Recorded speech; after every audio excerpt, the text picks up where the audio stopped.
If someone told me a stranger had been quietly watching my life for 2 years, I would have called it impossible.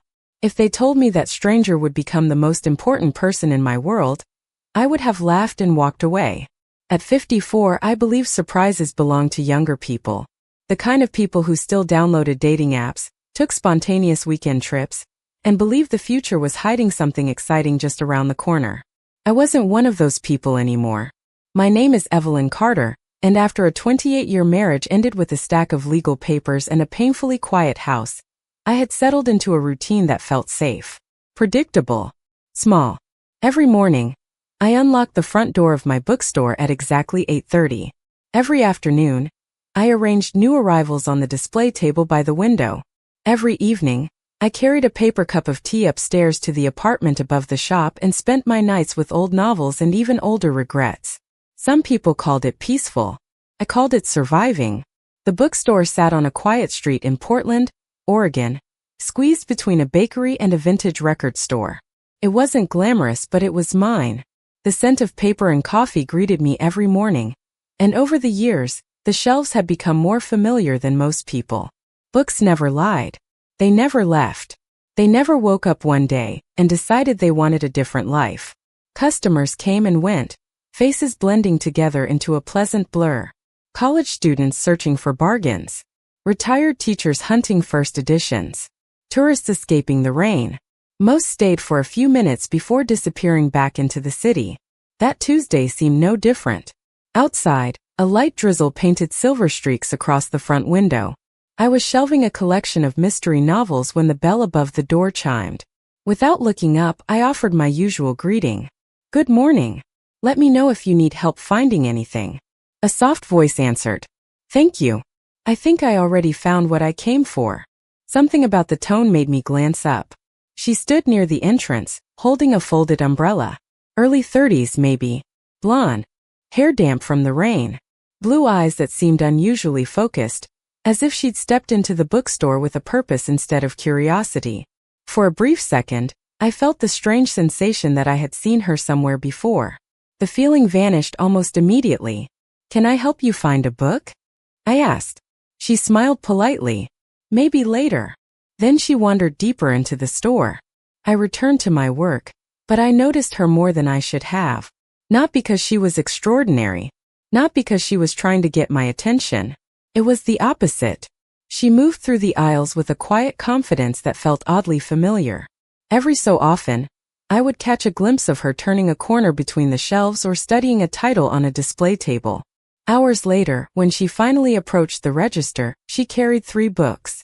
All of them happened to be personal favorites of mine. "Excellent choices," I said while scanning the covers. "Those are some of the best stories on the shelf." Her smile widened slightly. "I had a feeling you'd say that." At the time I thought nothing of it. Looking back now, I realized that was the first clue. The very first sign that my life had already begun changing long before I knew anyone was watching. The woman returned 3 days later. Then again the following week. And then again after that. First, I barely noticed the pattern. Independent bookstores attract regulars. People find a corner they like, a shelf that feels familiar, and eventually they become part of the scenery. That was what I told myself every time the bell above the door chimed and I looked up to find her walking inside. Chloe. I learned her name during her 3rd visit when she used a credit card at the register. It suited her somehow. Simple. Warm. Easy to remember. The strange thing was not that she kept coming back. It was that she always seemed to appear at exactly the right moment. On a Thursday afternoon when business was slow and the rain had trapped everyone indoors, she arrived carrying 2 coffees. "I was passing the cafe next door," she said with a small shrug. "I remembered you mentioned liking their hazelnut blend." I stared at the paper cup in surprise. I had mentioned that once, nearly 2 weeks earlier during a brief conversation about local businesses. Most people forgot details like that. Chloe did not. "That is very thoughtful," I said. Her smile softened. "You look like someone who could use a good cup of coffee." We sat near the front window while customers drifted in and out. The conversation flowed so naturally that an hour disappeared before I realized it. She told me she worked remotely for a marketing firm. She enjoyed old architecture, hiking trails, and classic novels. Somehow every topic led to another. Somehow every answer seemed familiar. Later that evening after she left, I caught myself smiling while closing the store. The realization annoyed me more than it should have. For years, my life had been carefully organized into manageable pieces. The bookstore, my apartment, my routines. Chloe did not belong to any of those categories, yet she had started slipping into all of them. Over the following month, I began seeing her everywhere. One Saturday morning, I visited the farmer's market across town. As I examined a basket of peaches, a familiar voice appeared beside me. "Those are better than the ones near the entrance." I turned and found Chloe holding a canvas shopping bag. A week later, I attended a small author event at a local library. Halfway through the evening, I spotted her sitting 3 rows ahead. Then there was the afternoon I escaped to my favorite waterfront park with a book and a thermos of tea. I had barely settled onto a bench before Chloe appeared on the walking path, waving as if our meeting were the most ordinary thing in the world. Each encounter felt harmless on its own. Coincidences happen. Cities are smaller than people think. Yet a quiet voice somewhere in the back of my mind began whispering questions I could not quite answer. What were the odds? Why did she seem to appear wherever I happened to be? More importantly, why did part of me feel relieved every time she did? One cool October evening, I locked the bookstore and stepped outside to find the sky glowing pink above the rooftops. Chloe was standing across the street near a flower stand. When she noticed me, her face brightened instantly. Not politely, not casually, genuinely, as though seeing me had improved her entire day. For a moment, something unexpected moved through my chest. Not excitement, not attraction, something quieter, something far more dangerous, recognition. And I could not shake the feeling that while I was only beginning to know Chloe Bennett, she somehow already knew me. Over the next few weeks, something inside me began shifting in ways I could not explain. It was not dramatic. There was no single moment that changed everything. Instead, it happened quietly. The way sunlight slowly fills a room until you suddenly realize the darkness is gone. Chloe became part of my routine without either of us ever discussing it. Some mornings she stopped by the bookstore before work. Other days she appeared in the late afternoon carrying a coffee or a recommendation for a new restaurant she thought I might enjoy. What unsettled me was not her presence. It was how natural it felt. One Friday evening we stayed after closing while I reorganized a section of historical fiction. Chloe sat cross-legged on the floor beside a stack of books, reading descriptions on the back covers and occasionally making me laugh with her commentary. The old wall clock ticked steadily above us. Outside, rain tapped softly against the windows. For the first time in years, the bookstore did not feel lonely after dark. "Can I ask you something?" Chloe said suddenly. I looked up from a box of donated novels. "Of course." She hesitated. "What did you want to be before life got complicated?" The question caught me off guard. Most people asked about the bookstore, about my marriage, about retirement plans. Nobody had asked me that. I smiled faintly. "A travel writer." Chloe's eyes widened. "Really? Really?" I wanted to spend my life exploring small towns, meeting strangers and writing stories about people nobody else noticed. She leaned back against a bookshelf. "What happened?" I glanced around the store. Life happened. For a moment neither of us spoke. Then Chloe said something I could not stop thinking about afterward. "I think that version of you is still here." The words settled somewhere deep inside me. That night, after she left, I stood alone in the bookstore replaying the conversation. How had she managed to uncover a dream I had buried decades ago? A dream I rarely admitted even to myself? A few days later, another strange thing happened. I was searching for an old photograph in a closet upstairs when I found a dusty box filled with memories from before my divorce. Family vacations, birthday parties, holidays. I sat on the floor sorting through the pictures until one image caught my attention. It showed me at a community book fair nearly 3 years earlier. I was standing behind a table covered in donated novels, smiling at someone outside the frame. I stared at it for several seconds. Something felt familiar. Not the photograph itself, the memory attached to it. A faint sensation lingered at the edge of my thoughts, like a song I almost recognized. Later that afternoon, Chloe stopped by the store. As we talked near the register, I caught her watching me with an expression I had never seen before. It lasted only a second. Warm, thoughtful, almost relieved. Then it vanished behind her usual smile. "What?" I asked. She shook her head. "Nothing." But I knew it was not nothing. And for the first time, I began to wonder whether our growing connection meant something entirely different to Chloe than it did to me. After that afternoon, I started noticing things I had ignored before. Small things, harmless things, the kind of details that seem insignificant until they begin collecting into a pattern. Chloe always knew which books I was about to recommend. She somehow remembered stories I mentioned only once. When I casually complained about a leaking faucet in my apartment above the bookstore, she arrived 3 days later with the phone number of a plumber she trusted. When I mentioned an author I loved as a teenager, she returned the next week carrying a rare first edition she had somehow tracked down. Every gesture was thoughtful.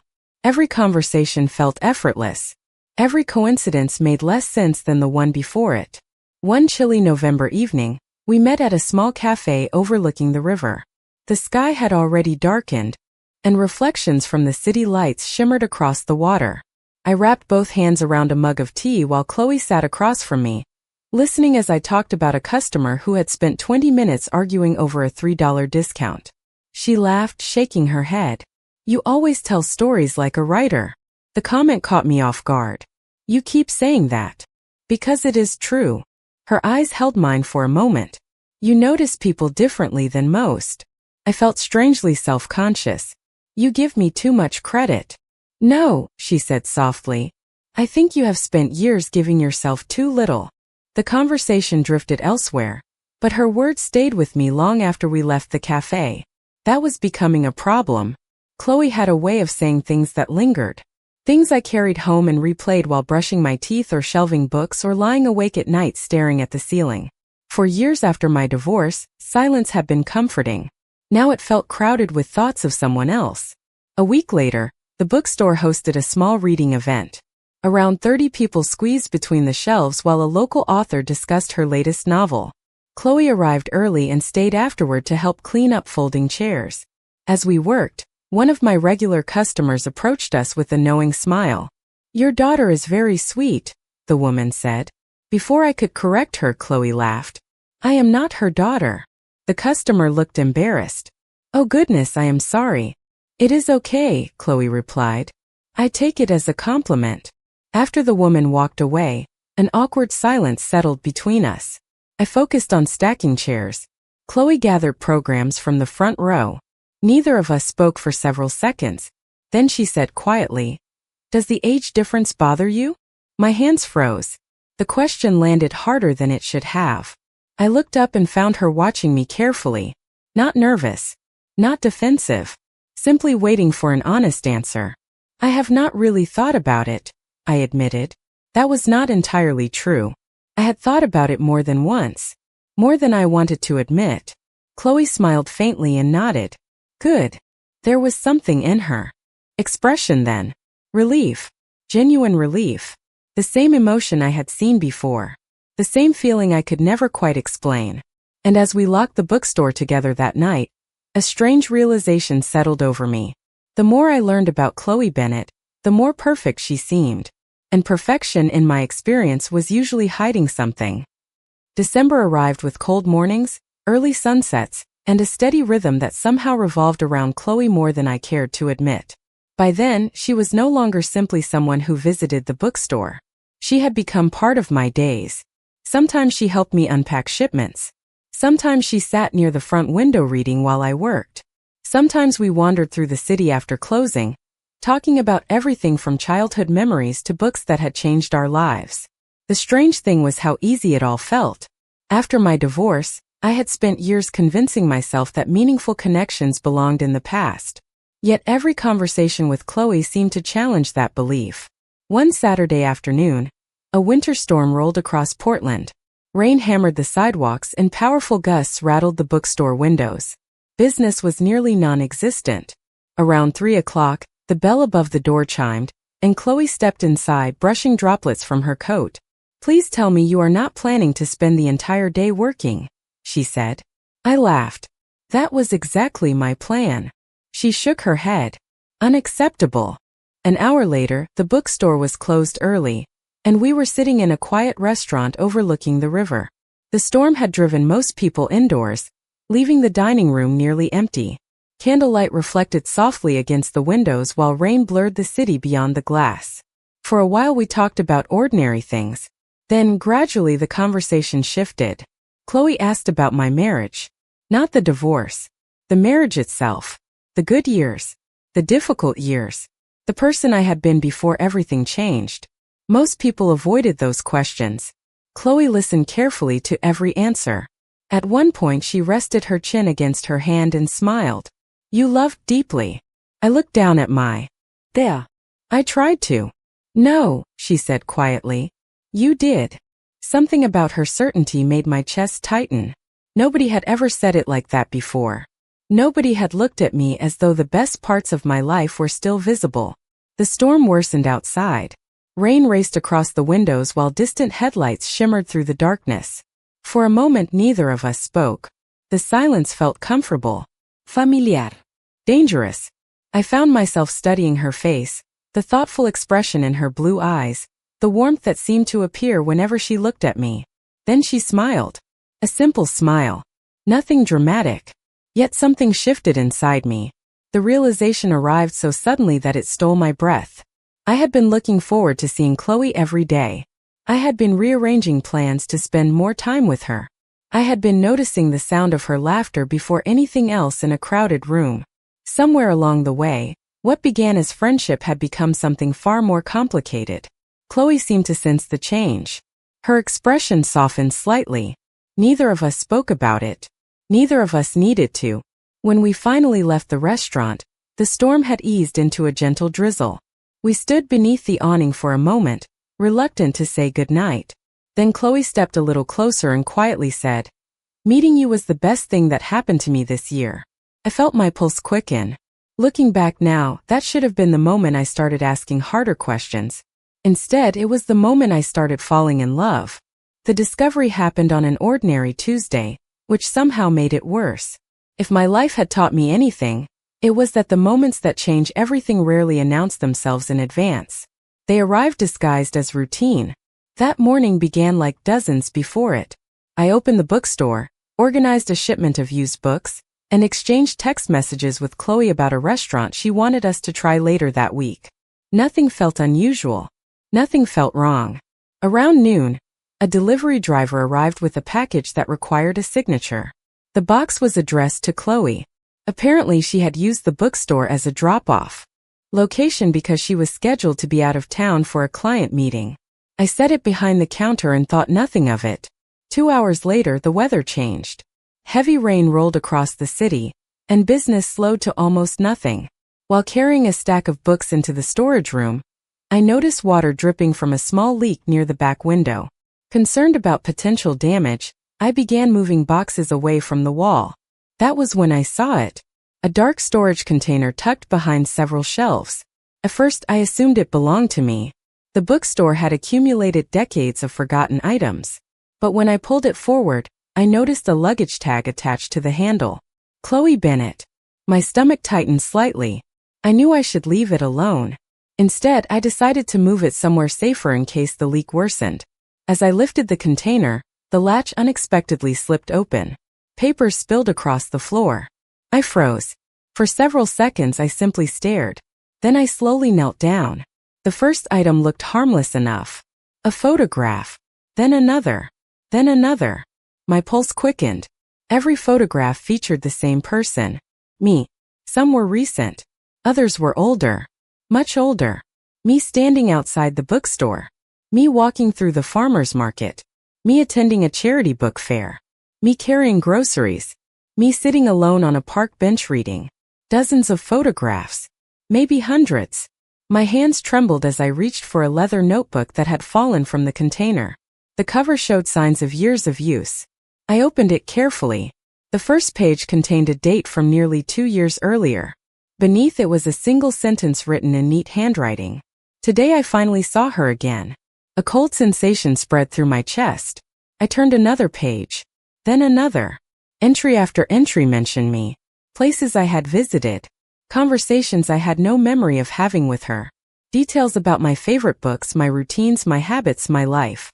Some entries described events that happened long before Chloe ever walked into the bookstore for the first time. Long before she introduced herself. Long before I believed we had met. Rain tapped against the windows, while silence filled the room. My heart pounded so loudly I could barely think.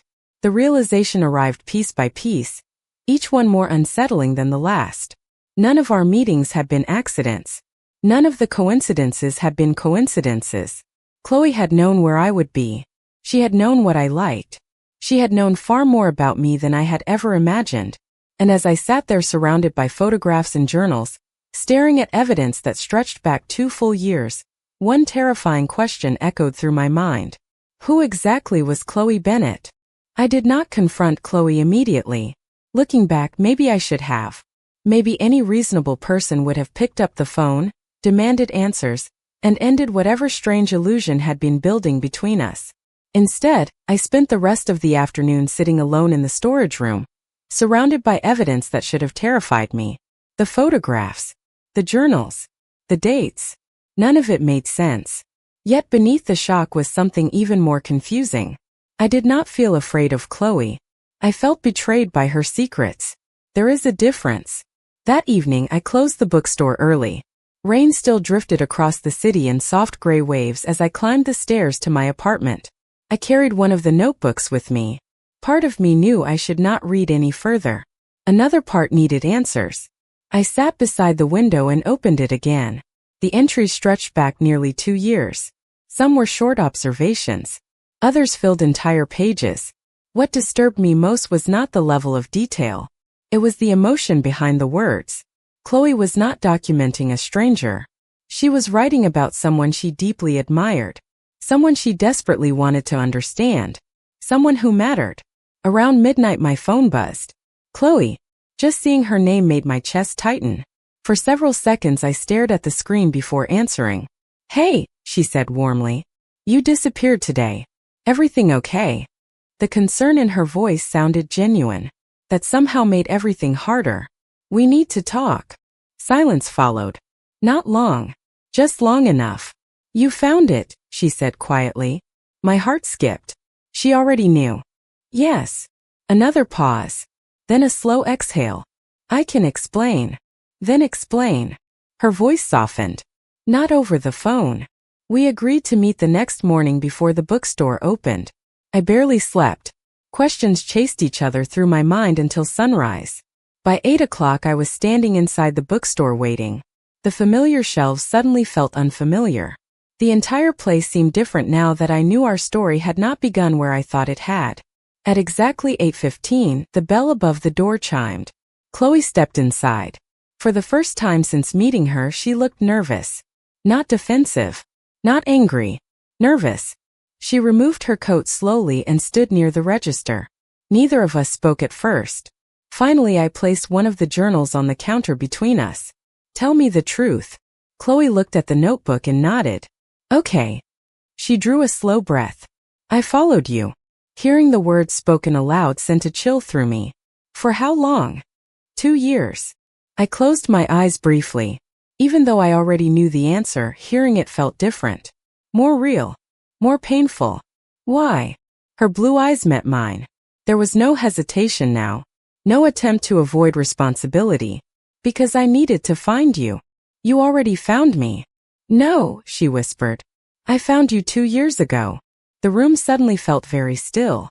Chloe stepped closer. Everything after that was intentional. Every place we met. Every conversation. Every coincidence. I planned all of it. My pulse hammered in my ears. Part of me wanted to walk away. Part of me wanted to understand. Why? I asked again. Chloe looked down for a moment before raising her eyes to mine. They glistened with emotion I had never seen before. Because you changed my life, she said. And I have spent the last 2 years trying to find a way to tell you. For several seconds, neither of us moved. The bookstore seemed impossibly quiet. Even the usual sounds from the street outside felt distant. I stared at Chloe, searching her face for signs that this was some elaborate misunderstanding. Instead, I found only sincerity. She looked exhausted, as though carrying this secret had become heavier than she could bear. 2 years ago, she began softly, my life looked very different. Her eyes drifted toward the window before returning to me. I had just moved to Portland. I did not know many people. I was struggling more than anyone around me realized. She paused. Most days I felt completely lost. I remained silent. Chloe drew a slow breath. One Saturday afternoon, I wandered into a community book fair. Something stirred in the back of my memory. A faint image. Folding tables. Boxes of donated novels. A crowded gymnasium filled with readers. Chloe noticed the change in my expression. You were there. My pulse quickened. The book fair. She nodded. I was having a terrible day. I remember standing near one of the exits wondering why everyone else seemed to know where they belonged while I felt invisible. Her voice remained steady, but emotion lingered beneath every word. Then you spoke to me. I frowned slightly. I do not remember. I know. A small smile touched her lips. That is the strange part. For you, it was probably a conversation that lasted 5 minutes. For me, it changed everything. The bookstore faded around me as I listened. Chloe looked down briefly before continuing. You noticed I was standing alone. You asked if I liked mystery novels. Then you spent several minutes recommending books you thought I might enjoy. A memory surfaced.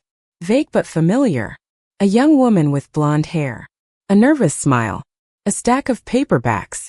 You told me that nobody has life figured out, Chloe continued. You said most people are simply pretending to know what they are doing. Despite everything, I almost smiled.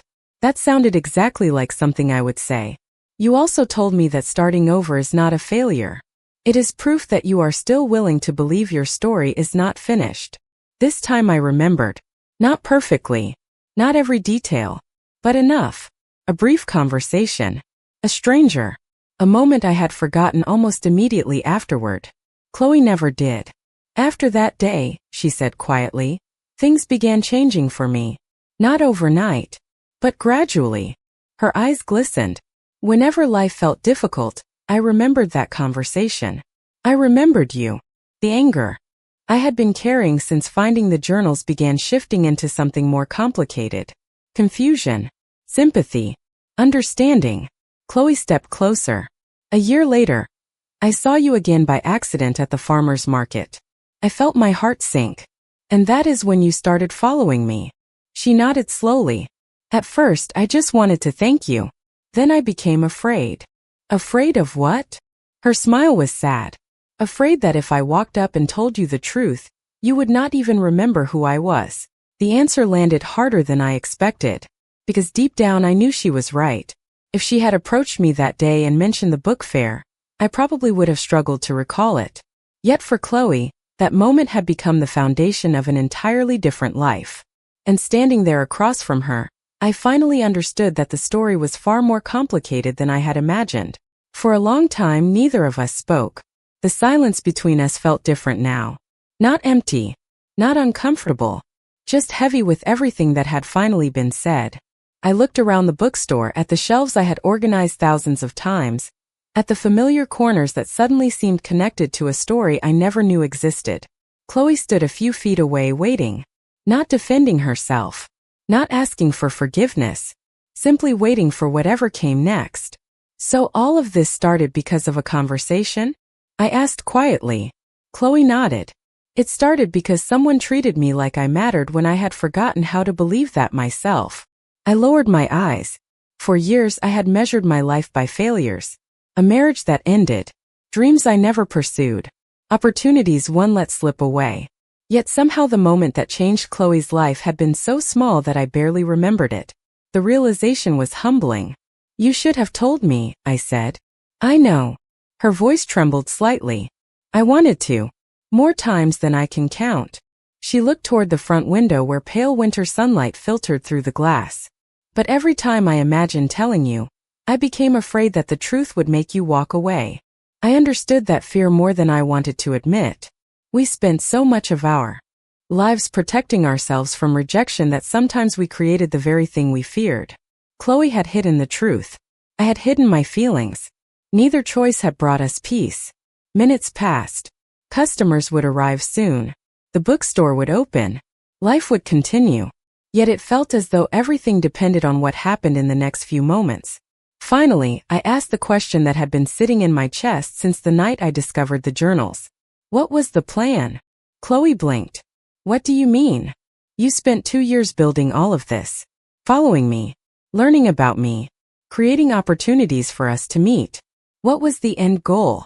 A faint smile appeared on her face. Sad. Honest. Vulnerable. That changed. I folded my arms. How? She looked directly at me. At first, I wanted to thank you. Her voice softened. Then I wanted to know you. She paused. Then I wanted you to know me. My heart tightened. Chloe took a slow breath. Eventually, I realized something. What? The smile returned, warmer this time. I did not want you to care about me because of what happened at the book fair. Her eyes never left mine. I wanted you to care about me because of who I am now. Emotion caught unexpectedly in my throat. For months I had believed I was the one slowly rediscovering hope. The one learning how to trust again. The one changing. Now I understood that Chloe had been carrying her own fears the entire time. The difference was that she had risked everything to stay. I stepped closer. Not far. Just enough to close some of the distance between us. You know, I said softly. For someone who planned everything, you miss one important detail. Chloe laughed nervously. What is that? I felt a smile appear before I could stop it. You never gave me a chance to choose. For a split second, uncertainty crossed her face. Then I reached for her hand. Her eyes widened. Evelyn, I cannot change the past, I said. And I am still angry about parts of it. I squeezed her hand gently. But I know one thing. The bookstore remained quiet around us. The world outside continued moving. Yet in that moment, everything felt wonderfully simple. I am glad. You walked through that door. Relief flooded her expression. Real relief. The kind I had seen from the very beginning without understanding why. And for the first time since this impossible story began, neither of us needed another explanation.